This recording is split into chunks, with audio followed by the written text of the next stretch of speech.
vida es una emocionante aventura. De todo podemos escapar excepto de elegir. Nunca una noche le ha podido ganar al día.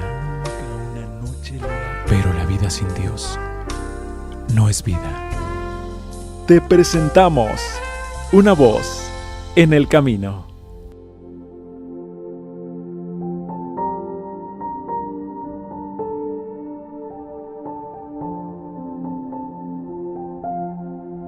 Hola, ¿qué tal? Muy buenas tardes. Nos da mucho gusto saludarlos ya en el mes de julio de este 2026.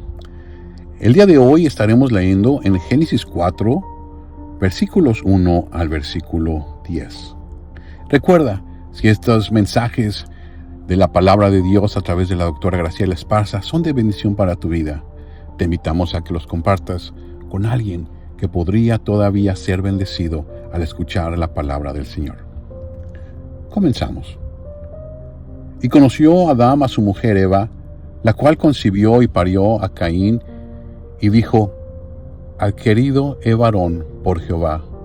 Y después parió a su hermano Abel, y fue Abel pastor de ovejas, y Caín fue labrador de la tierra. Y aconteció, andando el tiempo, que Caín trajo del fruto de la tierra una ofrenda a Jehová. Y Abel trajo también de los primogénitos de sus ovejas, y de su grosura, y miró Jehová con agrado a Abel y a su ofrenda. Mas no miró propicio a Caín y la ofrenda suya. Y ensañóse Caín en gran manera, y decayó su semblante. Entonces Jehová dijo a Caín: ¿por qué te has ensañado? ¿Por qué se ha inmutado tu rostro? Si bien hicieres, ¿no serás ensalzado? Y si no hicieres bien, el pecado está a la puerta. Con todo esto, a ti será su deseo, y tú te enseñorearás de él. Y habló Caín a su hermano Abel, y aconteció que estando ellos en el campo, Caín se levantó contra su hermano Abel, y le mató. Y Jehová dijo a Caín: ¿dónde está Abel tu hermano? Y él respondió: no sé, ¿soy yo guarda de mi hermano? Y él le dijo: ¿qué has hecho? La voz de la sangre de tu hermano clama a mí desde la tierra. La palabra de Dios, que no es otra cosa que, es más que eso, es la carta de amor que Dios escribió al hombre. Es el mapa que trazó para que pudiéramos entender en dónde iniciamos el sendero que llamamos vida y a dónde nos lleva al final, dependiendo de nuestras elecciones. Pero es también, por otra parte, un análisis, una presentación de lo que pudiéramos llamar la estatura completa del bien y la estatura completa del mal, a fin de que podamos entender el porqué de las cosas, cómo analizarnos, cómo decidir. Hemos estado tratando de entender qué cosa es el enojo, dónde nace. En ocasiones pasadas hemos visto el principio allí en el huerto. ¿Qué clase de situación habrán tenido Adán, hombre y mujer, después que hubieron fallado? Fallaron a Dios, pero básicamente se fallaron a sí mismos. Dios no está ni más ni menos completo por lo que el hombre haga o deje de hacer. Dios no es ni más ni menos grande por el hecho de que nosotros nos acerquemos o no a Él. Dios no es ni más ni menos bueno por el hecho de que nosotros escojamos el bien o el mal. Dios sigue siendo Dios. Como quiera que sea, el ser humano se falló a sí mismo en este sentido. Y una vez que lo hubo hecho, empezó que llamamos la semana pasada el síndrome del diosecito, porque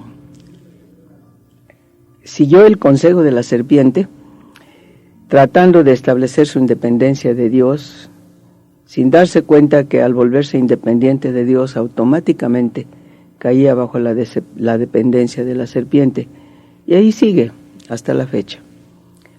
Pero tenemos el hogar de Adán y Eva, una vez que hubieron salido del huerto.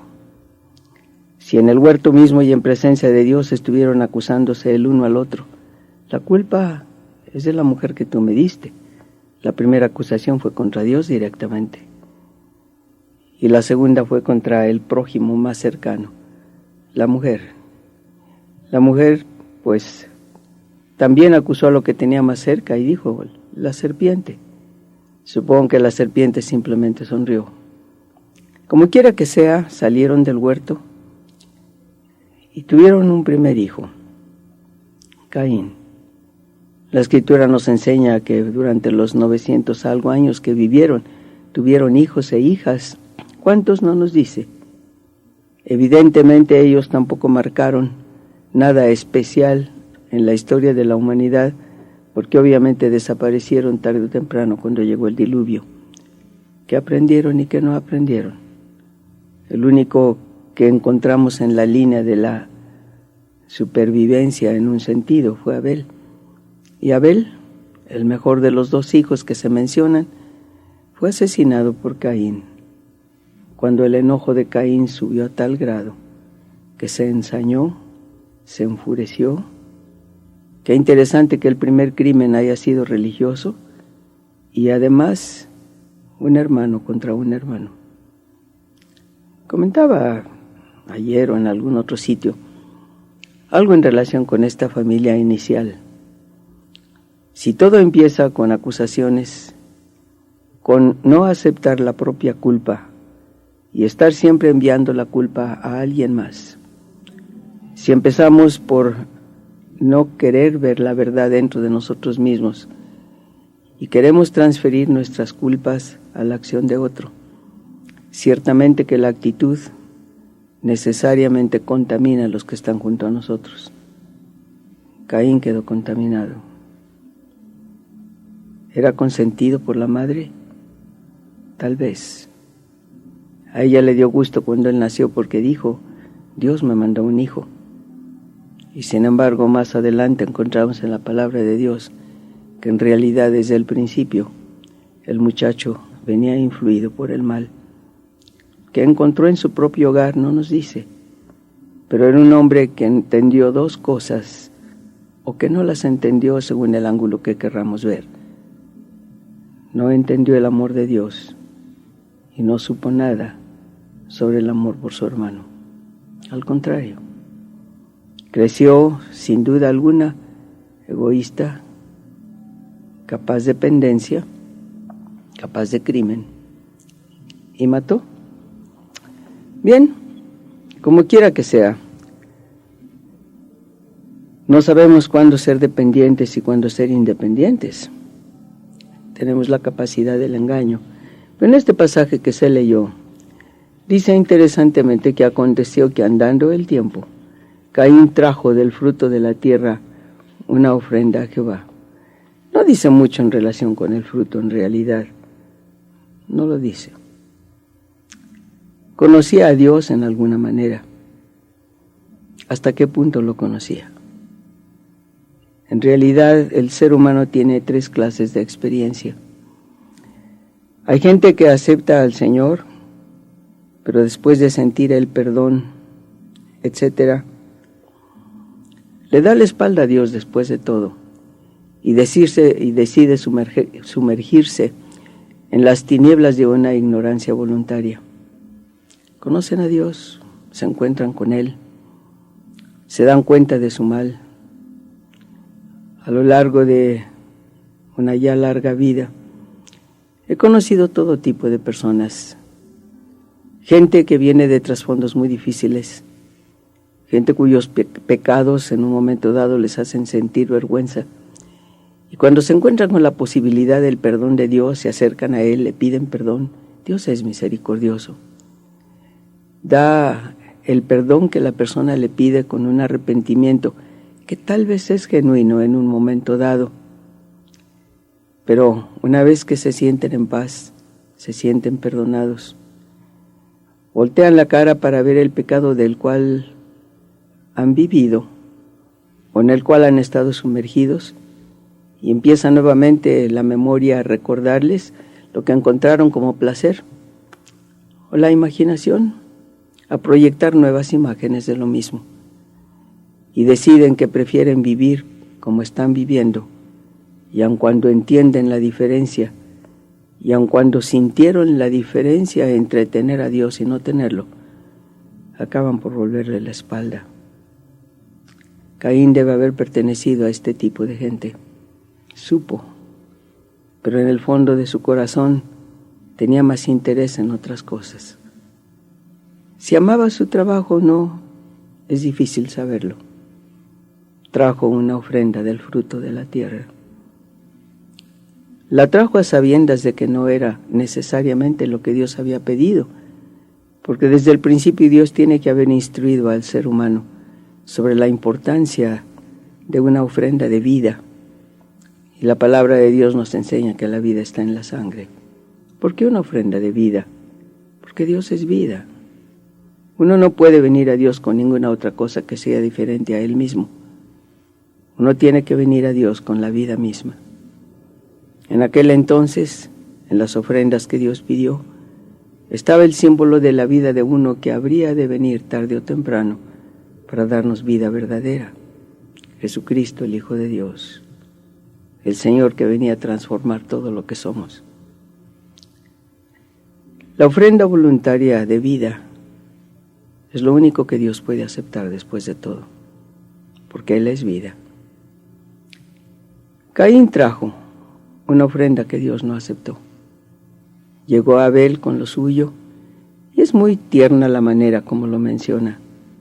No solamente trajo de lo mejor de sus ovejas, indica que también trajo la grosura, indica celo.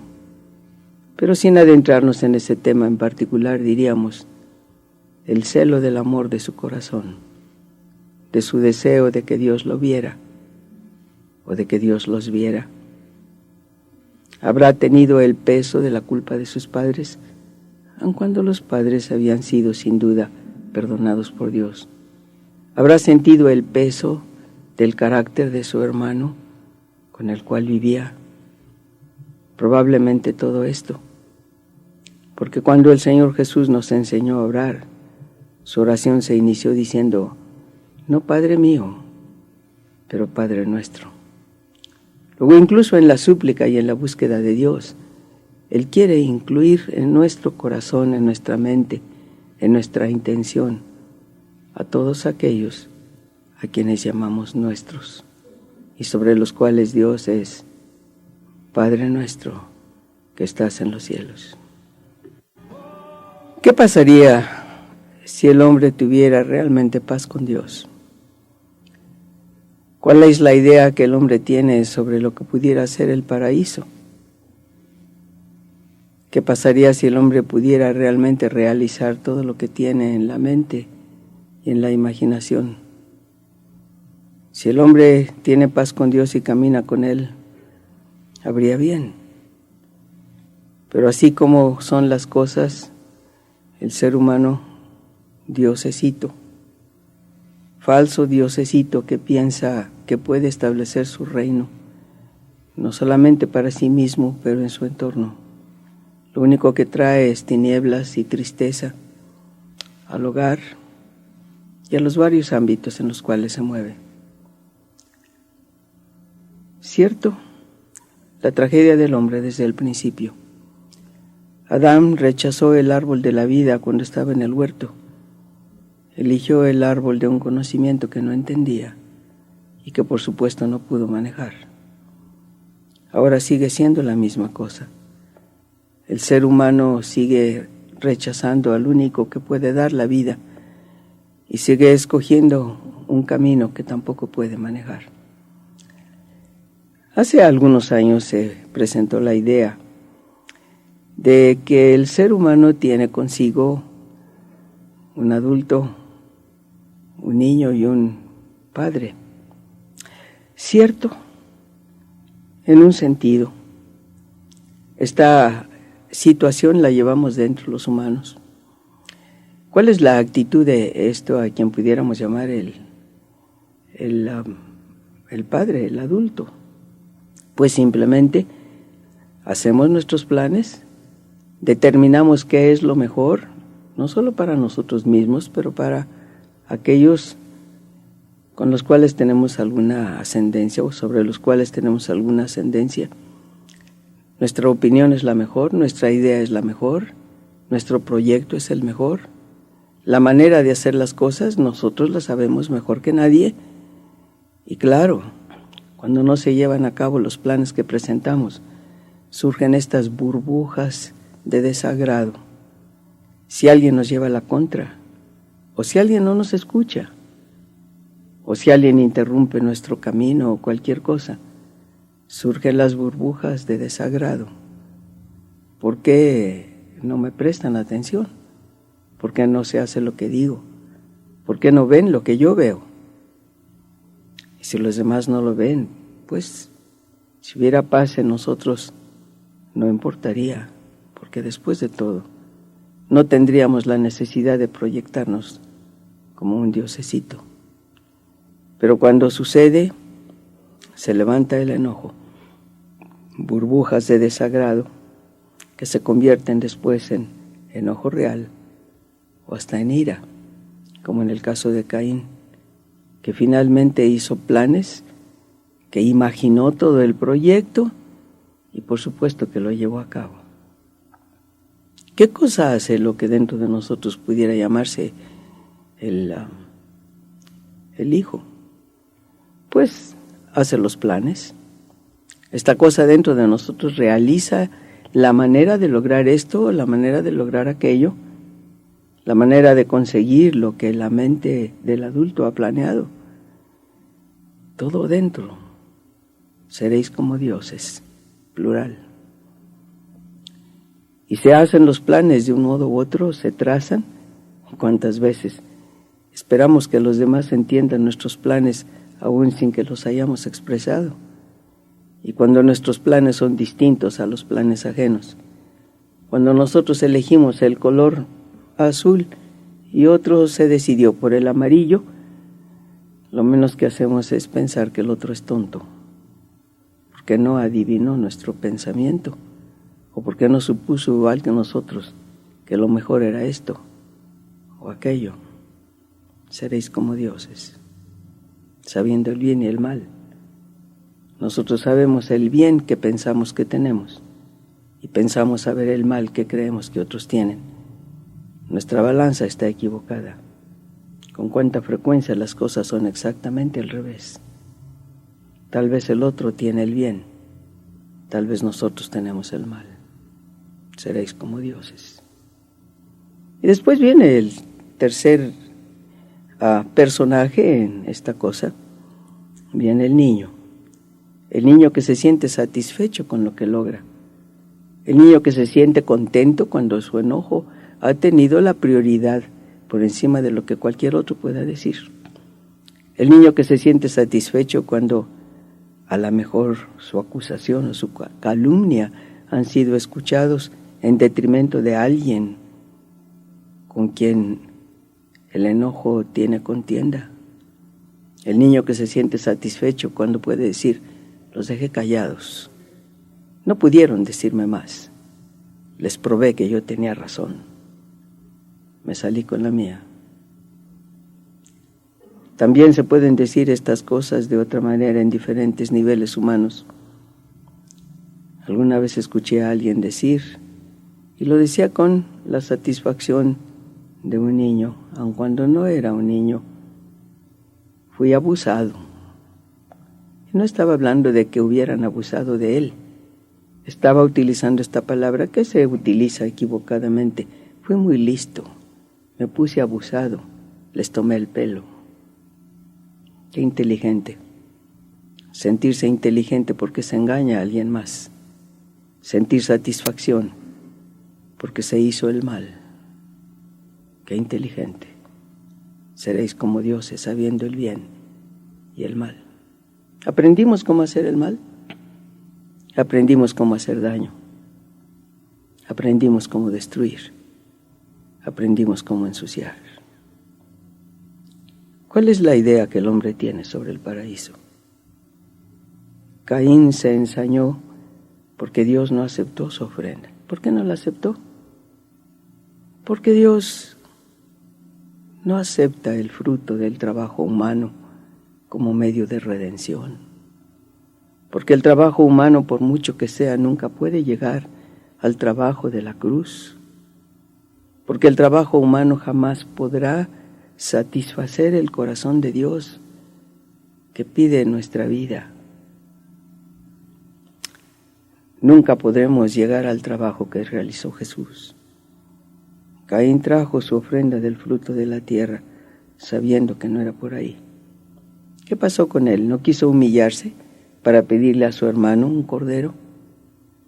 Sin duda el rebaño era de la familia, pero él no lo cuidaba Abel. No quiso humillarse para decirle: hermano, te cambio una oveja por algunos de los frutos de la tierra que yo cultivo. ¿Por qué no lo hizo? Sus motivos inmediatos pudieran ser muchos. En el fondo, solo era orgullo. El resultado de lo que la serpiente le ofreció al ser humano, y se lo ofreció con toda claridad: seréis como dioses, sabiendo el bien y el mal. Caín, bien que supo lo que era el mal.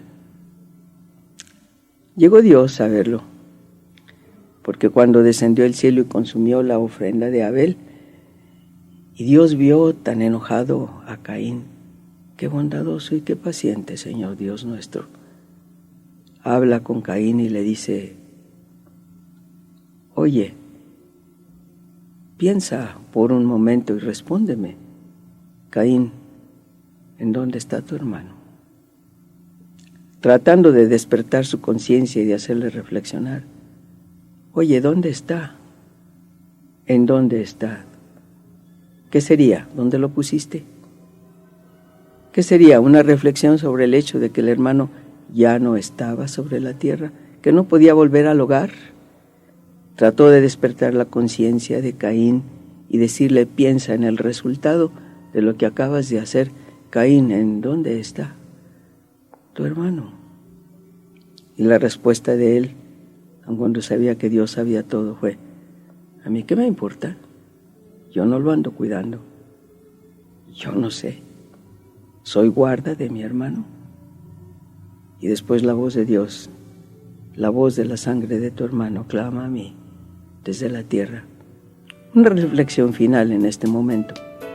Si la sangre de un ser humano puede clamar desde la tierra de tal manera que Dios la escucha, ¿cómo no escuchará Dios la voz de su Hijo, la sangre de Jesucristo el Señor que se derramó para salvarnos? Oh reyes, he escuchado príncipes, yo cantaré a Jehová. Oh reyes, he escuchado príncipes, yo cantaré a Jehová. Cantaré salmos a su nombre. Avanza, pueblo mío, que sonan las estrellas, que Jehová la victoria ha dado ya.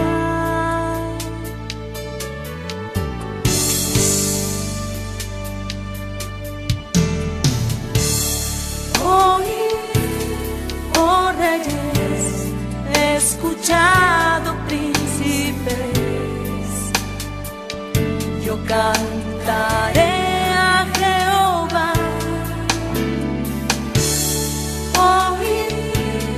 Oh reyes, he escuchado príncipes, yo cantaré.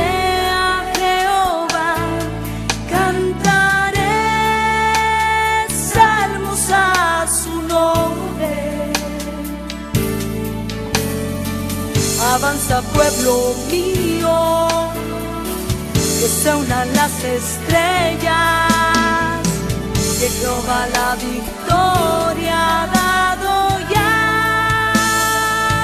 Levántate, oh Débora, entona cántico a Jehová. Los que te aman, como el sol brillarán, resplandece en mí, Jehová. Levántate, oh Débora, entona cántico a Jehová. Los que te aman, como el sol brillarán, resplandece en mí, Jehová.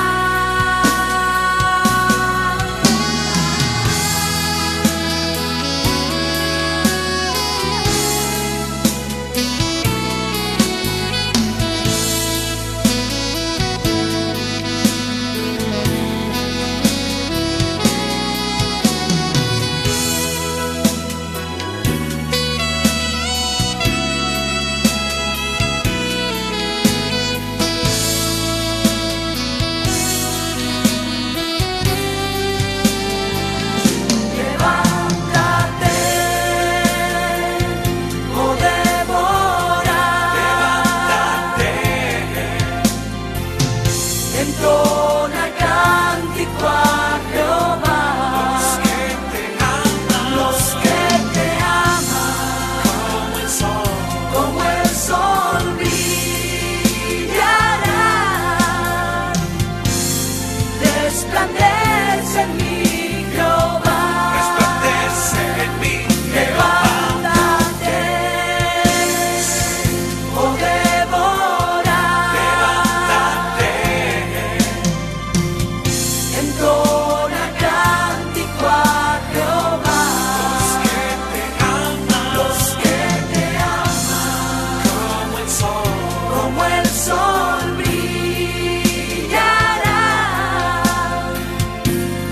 resplandece en mí, Jehová.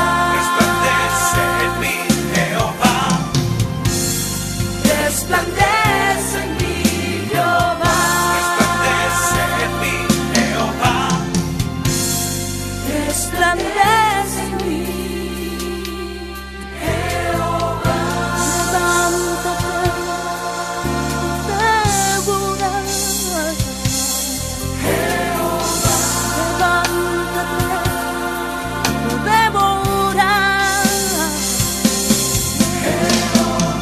Hoy es tu tiempo, Débora.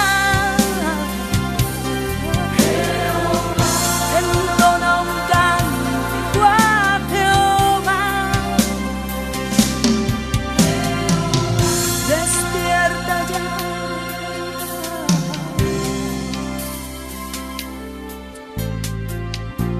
y resplandece